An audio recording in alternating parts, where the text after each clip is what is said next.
Hello दोस्तों, तो आज हम एक पॉडकास्ट वीडियो शूट करने वाले हैं ब्रोकिंग फिल्म इंडस्ट्री में। अगर आप जॉब करना चाहते हैं तो क्या रहता है वो आज हम हमारे साथ है दीपिका जी। कैसे हैं दीपिका जी आप? I'm very good. Deepika ji को कई साल का एक्सपीरियंस है, लगभग कितने साल का होगा आपको? मुझे 10 years का एक्सपीरियंस है, जिसमें 5 years मैंने इन्वेस्टमेंट एडवाइजरीज में वर्क किया हुआ है। 5 years मैं ब्रोकिंग इंडस्ट्री में हूँ, जिसमें मैंने टॉप कंपनीज में वर्क किया, लाइक एक्सिस सिक्योरिटीज़ में मैं अच्छा खासा वर्क किया है। और currently I am working with Motilal Oswal financial तो सर्विस। काफ़ी मतलब एक्सपीरियंस है, तो हमको बहुत कुछ सीखने को मिलेगा कि अगर मान लो स्टॉक मार्केट से हम परेशान हो गए और हमको एक्सपीरियंस 4-5 साल का हो गया है, तो क्या हम कुछ स्टॉक मार्केट में जॉब कर सकते हैं हमारे एक्सपीरियंस बेसिस पे, या फिर हम कुछ सीख सकते हैं? ऐसी बहुत सारी चीज़ें हैं जो हमको आज जानने को मिलेगी। तो आज हम दीपिका जी के साथ बहुत सारे क्वेश्चन करने वाले हैं, तो वीडियो पूरी देखना, आपके लिए बहुत फायदेमंद होने वाली है। ठीक है दीपिका जी? Sure. तो सबसे पहला क्वेश्चन जो मैं आपसे पूछना चाहता हूँ, आप एक्सपीरियंस तो आपने बता ही दिया, मुझे बताइए आप अभी किस पोस्ट पर हैं? Currently I am working as a assistant manager here. जो मेरा डेजिग्नेशन है वो असिस्टेंट मैनेजर का है, और जो मेरा प्रोफाइल है वो है dealing plus PMS handling. Like third party में काफ़ी सारी चीज़ें करनी होती है।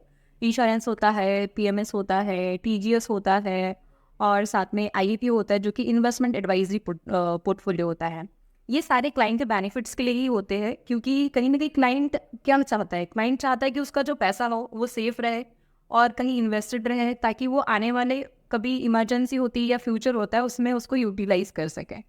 तो यहाँ पर अगर हम बात करते हैं तो हम पूरा बास्केट, पूरा बकेट उन्हें ऑफर करते हैं, जहाँ पर वो अपना इन्वेस्टमेंट से लेकर जो फ्यूचर प्लानिंग है, फ्यूचर गोल्स है, शॉर्ट टर्म गोल्स है, और साथ ही साथ में अगर हम बात करते हैं कि वो कुछ बेड टाइम के लिए प्रिपेयर करना चाहते हैं, तो वो इस तरीके से कर सकता है। इवन हम हेल्थ प्लान भी देते हैं, ताकि जो भी पर्सन है उसको किसी भी तरीके की प्रॉब्लम नहीं हो फाइनेंशियली। अच्छा, मतलब आप ओवरऑल मतलब इन्वेस्टमेंट के सारे प्रोडक्ट्स आप देखते हैं? Yes, exactly. अच्छा, वैसे मेन काम आपका डीलिंग वगैरह है, मतलब इसमें क्या ऑफलाइन ट्रेड वगैरह भी करना पड़ता है आपको? हाँ, जो लोग खुद ऑनलाइन ऑपरेट नहीं कर सकते हैं, सेल फोन नहीं यूज़ कर सकते हैं, इन लोगों को हम लोग हेल्प करते हैं। तो हम लोग उनके जो भी ऑर्डर्स होते हैं वो यहाँ से प्लेस करते हैं। तो वैसे अभी आप कितने क्लाइंट्स हैंडल करते हैं डेली बेसिस पे अगर देखा जाए तो? ऑन एन एवरेज जो ऑफलाइन क्लाइंट होते हैं वो अराउंड 40-50 होते हैं देखा जाए तो। बाकी मैक्सिमम क्लाइंट ऑनलाइन कर नहीं लेते हैं, तो 40-50 का रेशो रहता है जनरली। अच्छा, तो आपका जो नेक्स्ट क्वेश्चन मैं पूछना चाहता हूँ कि सबसे पहले आप ये बताइए मुझे कि आपने इस इंडस्ट्री में शुरुआत कैसे करी? इंडस्ट्री की शुरुआत तो इत्तेफाक से ही थी। उस टाइम मुझे मार्केट का एम भी नहीं आता था एक्चुअल में। I came in the investment advisory and I just completed my graduation, so I just need a job. तो मैंने सोचा कि ठीक है, एक जॉब करना है, कुछ टाइम के बाद में मैं गवर्नमेंट जॉब के लिए प्रिपेयर करूँगी। बट जैसे ही कुछ टाइम के बाद में मैं इस इंडस्ट्री में सस्टेन की, और मैंने देखा कि इंसेंटिव्स भी अच्छा है, करियर भी अच्छा है, और जो लोग बाहर रह के भी अच्छा नहीं कमा रहे हैं, मैं उनसे बेटर यहाँ पर कमा रही हूँ। साथ ही साथ में जो सबसे ज़्यादा बेस्ट लगी मुझे, वो है जो डेली का एक्साइटमेंट होता है, मार्केट से जुड़े रहना, ग्लोबल मार्केट से जुड़े रहना, लोगों से डेली आप डिफरेंट डिफरेंट लोगों से आप कम्युनिकेट करते हो, तो लोगों को आप समझ पाते हो ओवर टेलीफोन ऑल्सो। तो ये मुझे बहुत ही इंटरेस्टिंग चीज़ लगी, तो बस मैं फिर इस इंडस्ट्री में ही कंटिन्यू हो गई। मतलब बहुत अच्छी चीज़ है। अच्छा ठीक है, तो हम नेक्स्ट क्वेश्चन आपसे ये पूछना चाहते हैं कि जैसे अगर कोई नया व्यक्ति आना चाहे इस इंडस्ट्री में, तो क्या प्रोसेस होती है, मतलब कैसे वो आ सकता है? वेल आई गेस सबसे पहले तो now days like MBA is compulsion है ना। MBA अगर आप करते हो तो आपका इजी एंट्री हो जाता है, और मैक्सिमम MBA कॉलेजेस जो होते हैं वो आपको प्रोवाइड करते हैं कैंपसेस। तो आजकल ब्रोकिंग इंडस्ट्री में काफ़ी इजीली आया जा सकता है थ्रू कैंपस। बट अगर आपका कैंपस नहीं भी हुआ and if you are gonna like if you want to do dealing and जो मैं करती हूँ, तो आपको उसके लिए NISM 8 करना कंपल्शन होता है, बिकॉज NISM 8 के थ्रू जो होता है आपका इक्विटी डेरिवेटिव में ऑर्डर बेस कर सकते हो आप। तो आपका इजीली वहाँ पर जो जॉब सिलेक्शन हो सकता है।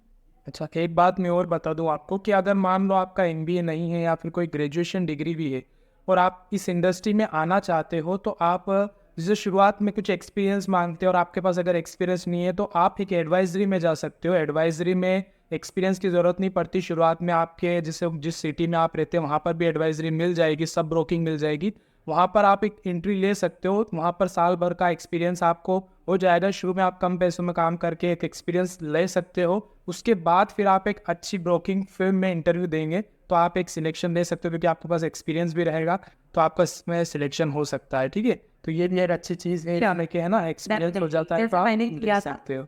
जो- मैंने भी इसी तरह किया था, शुरुआत में सब ब्रोकिंग में वर्क किया था, फिर उसके बाद धीरे धीरे फिर मैं भी इस मोतीलाल ओसवाल में आ गया, जो कि एक फुल टाइम ब्रोकर है। आप सभी जानते ही हैं, मोतीलाल ओसवाल का नाम तो सबने सुना ही है। अब नेक्स्ट क्वेश्चन हम पूछते हैं कि जो आपके यहाँ पर क्या टारगेट्स रहते हैं, मतलब ब्रोकरेज के टारगेट्स रहते होंगे, अकाउंट ओपनिंग के, तो मतलब क्या रहते हैं टारगेट्स, क्या रहता है आपका? KRA डिफरेंट डिफरेंट है, जैसा मैंने थोड़ी देर पहले बताया था कि हमें थर्ड पार्टी प्रोडक्ट भी करना होता है, जिसमें हमारा TGS आता है, इंश्योरेंस आता है, PMS आता है, म्यूचुअल फंड्स आता है, SIPs आती है। और उसके अलावा जो हमारा मेन बिजनेस होता है वो होता है ब्रोकिंग रेवेन्यू। ब्रोकिंग रेवेन्यू जो हमारे क्लाइंट होते हैं जिनका हम अकाउंट ओपन करते हैं या जो हमारे पास में सेल सेटिंग से मैच होते हैं, उन क्लाइंट्स का हमें ट्रेड लगवाना होता है। जो भी क्लाइंट्स ट्रेड कहते हैं अकॉर्डिंगली, और उनसे जो रेवेन्यू जनरेट होता है वो मेन अपना टारगेट होता है।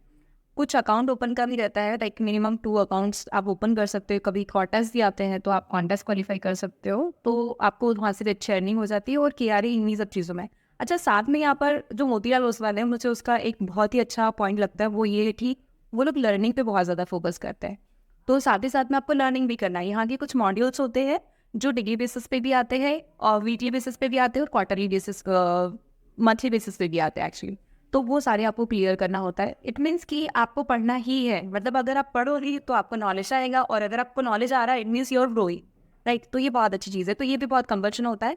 साथ ही साथ में टॉप 10 का रहता है, जो कि अगर हम अच्छे से ईमानदारी से काम करते हैं, ऑनेस्टी के साथ, तो हमारा टॉप 10 तो ईजी हो जाता है। अच्छा, यहाँ की एक चीज़ और अच्छी है कि यहाँ पर जो कॉन्टेस्ट आते हैं वो फॉरेन के भी आते हैं। जैसे अभी हमारे यहाँ से कम 10 से 15 लोग सिलेक्ट होके पटाया घूमने गए। उसके बाद अभी मलेशिया का कॉन्टेस्ट भी आया था, वो भी बहुत से लोगों ने क्लियर करा। तो जो कॉन्टेस्ट आते हैं उसमें मज़ा भी आता है काम करने में, क्योंकि फिर फॉरेन घूमने को भी मिलता है। तो एक बहुत अच्छी चीज़ है यहाँ पर, ठीक है। Yes, sure. ठीक है, तो अभी नेक्स्ट क्वेश्चन हमारा रहेगा। अच्छा, तो मुझे ये बताइए आप कि इनिशियल लेवल पर अगर कोई व्यक्ति यहाँ पर आता है, तो इनिशियल लेवल पर उसे क्या पैकेज मिल सकता है, मतलब इस इंडस्ट्री में अगर वो आता है। मान लो अगर 1 साल का एक्सपीरियंस उसने एडवाइजरी सब ब्रोकिंग से लिया, उसके बाद फिर एक अच्छे सा फुल टाइम ब्रोकर या फिर बैंक सिक्योरिटीज या कहीं पर जाता है, तो एक मिनिमम क्या पैकेज उसको मिल सकता है? एज ऑफ नाउ जो मिनिमम वेजेस है यहाँ पर अब बढ़ चुका है। पहले का स्टैंडर्ड इतना ज़्यादा नहीं था, बट अभी की अगर मैं बात करूँ तो 3 lakhs and 3.5 is the minimum. यहाँ से आप आराम से एंट्री ले सकते हो। आप किसी भी ब्रोकिंग में जाते हो, एक अच्छी कंपनी में वर्क करते हो, 3 से 3.5 लाख का आपको पैकेज ईजिली मिलता है एज अ फ्रेशर या फिर एज अ बिगनर।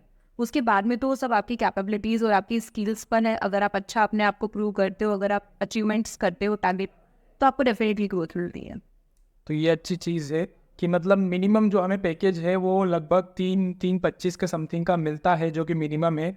मतलब एक अच्छी सैलरी हमको 20-25 हज़ार रुपये मंथली इनिशियल में मिल जाती है। और यहाँ पर एक चीज़ और है कि हर 3 मंथ में ग्रोथ होती है, यानी कि अगर आप एक पैरामीटर होता है उस हिसाब से अपना KRA कंप्लीट करते तो हर 3 मंथ में 25% आपका CTC इंक्रीज होता है। यानी कि मतलब बहुत अच्छा है कि 1 साल में आप अपना जो CTC है वो डबल करने का आपके पास मौका रहता है, अगर आप अच्छे से काम करते हैं तो। Yes, definitely. चलो दीपिका जी, आपसे लास्ट क्वेश्चन ये है मेरा कि आपने खुद कभी सेल्फ ट्रेडिंग की और क्या एक्सपीरियंस रहा है आपका? यस, मैं सेल्फ ट्रेडिंग करती हूँ। एक्चुअली ट्रेडिंग नहीं कह सकते, I do investment. Because initially जब मैंने ट्रेडिंग की थी तो मुझे कुछ लॉसेस भी हुए थे। अच्छा लॉस हुआ है मुझे, I can not reveal here, but हाँ, लॉसेस भी किए हैं मैंने। और as of now I am doing investment only for the long term. तो that is the only way कि you can make money. Long term investment best है अगर आप बहुत ज़्यादा मार्केट को ट्रैक नहीं कर पाते हो तो। That's it. ठीक है, तो ये बहुत अच्छी चीज़ है। जो इन्वेस्टमेंट करते हैं, इन्वेस्टमेंट करिए, बहुत अच्छी चीज़ होती है इन्वेस्टमेंट। ट्रेडिंग करते हैं तो थोड़ा सेफली कीजिए, क्योंकि ट्रेडिंग थोड़ा रिस्की तो होता है। मिलते हैं नेक्स्ट वीडियो में, आपको ऐसी और वीडियोस मिलती रहेगी जिसमें आपको कई एक्सपीरियंस शेयर करेंगे और आपको बताएंगे कि किस तरह से आप भी ब्रोकिंग इंडस्ट्री में आ सकते हैं। और थैंक यू दीपिका जी, आप आए हमारे पॉडकास्ट में। Thank you. ठीक है, थैंक यू एवरीवन। Bye-bye. और सब्सक्राइब करना मत भूलना, लाइक भी ज़रूर कर देना। Thank Sure. यू।